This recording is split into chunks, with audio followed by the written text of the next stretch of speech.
dapat kita temui banyak di makanan dan juga minuman. Makanan yang mengandung gula memberikan energi dalam tubuh kita, tapi sifatnya hanya sementara. Sesuatu yang instan pasti datangnya cepat dan perginya juga cepat. Jika efeknya sudah hilang, yang justru kerasa bakal lelah dan juga letih. Apabila gula dikonsumsi dalam jangka yang panjang, mungkin kita harus menyiapkan uang untuk berobat, karena akan banyak sekali penyakit yang mengintai, seperti diabetes, gigi bolong, bahkan bisa stroke. Mengonsumsi gula berlebih dalam jangka yang panjang berpeluang besar untuk menjadi pasien kidney failure, karena kebanyakan orang yang cuci darah itu disebabkan juga karena diabetes. Nah, kalau memang gula sebahaya itu, tapi kenapa sih kadang kita masih sulit untuk menghindar atau mengurangi gula? Baik, sekarang kita ada di Rumah Sakit Bayangkara Polda Lampung. Kita akan mencari kebenaran tentang bahaya gula dalam kesehatan. Mari masuk.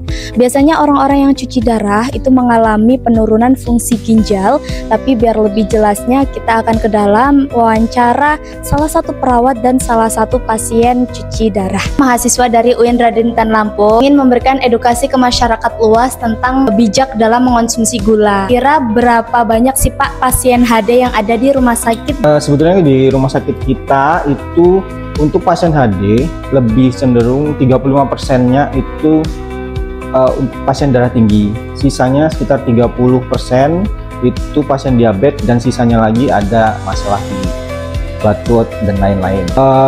Komplikasi yang terjadi itu memang gangguan pada ginjal, karena pada ginjal pasien dengan diabetes itu mengalami yang namanya sering mengalami peradangan, sehingganya pada ginjalnya itu saluran pembuluh darahnya itu menjadi terhambat. Ginjalnya itu tidak dapat menyaring racun dan sampah dari darah itu, makanya fungsi ginjalnya jadi menurun. Baik Pak, kalau untuk yang sakit diabetes sendiri, apakah ada kaitannya dengan konsumsi gula ataukah berlebih atau bagaimana Pak? Sebetulnya kan diabetes itu penyebabnya ada dua ya. Satu memang dari faktor gaya hidup, yang kedua ada yang dibilang faktor dari keturunan ya.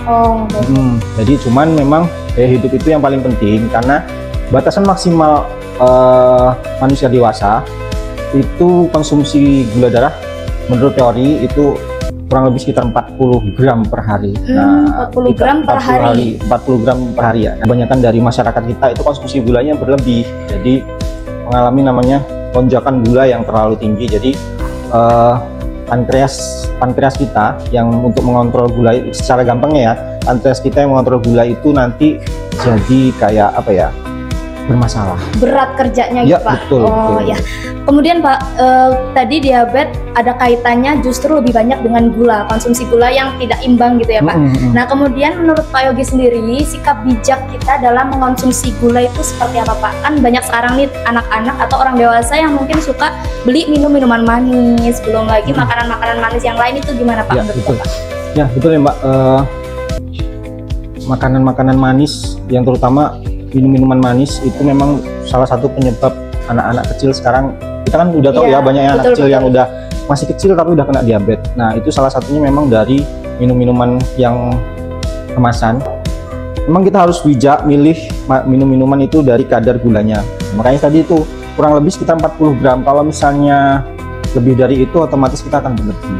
Nah jadi untuk para orang tua, disarankan untuk menjaga anak-anaknya untuk tidak terlalu banyak mengkonsumsi minum-minuman yang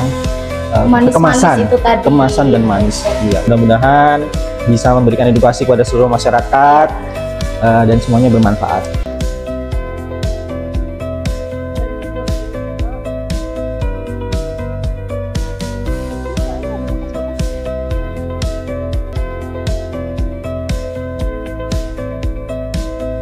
Baik teman-teman, sekarang saya sedang ada di ruang hemodialisa Bayangkara. Saya sedang bersama salah satu pasien cuci darah yang beliau ini sakitnya diabetes. Kita akan langsung wawancara kepada beliau. Izin wawancara ya Bu? Ya.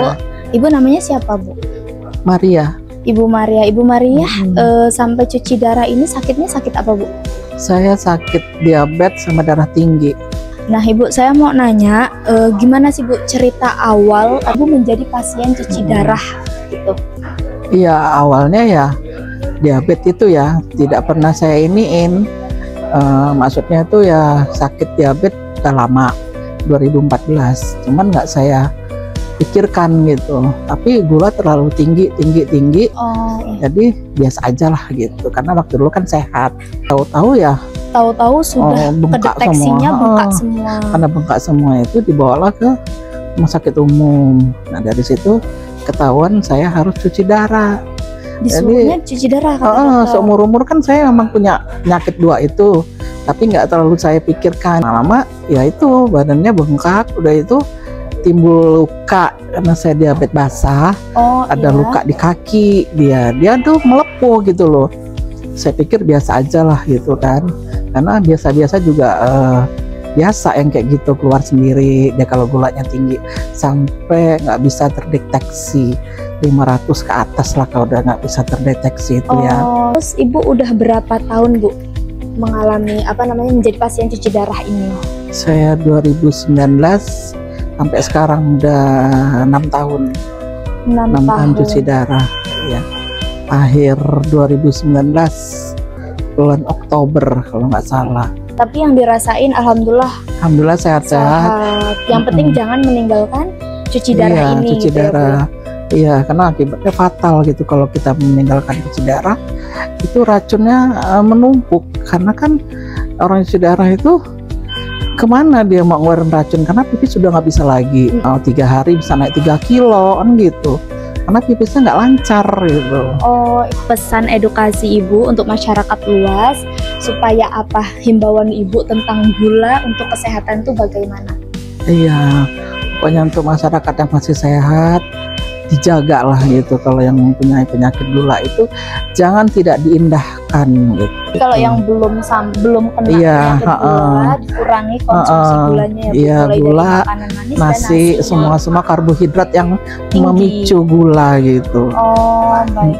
Terima kasih ya Bu atas Iya, wawancaranya. sama-sama. Semoga Bu Maria kita doakan bersama. Amin. Cepat pulih, cepat sehat. Iya, amin, seperti amin. sedia kala. Terima kasih Bu. Iya, sama-sama.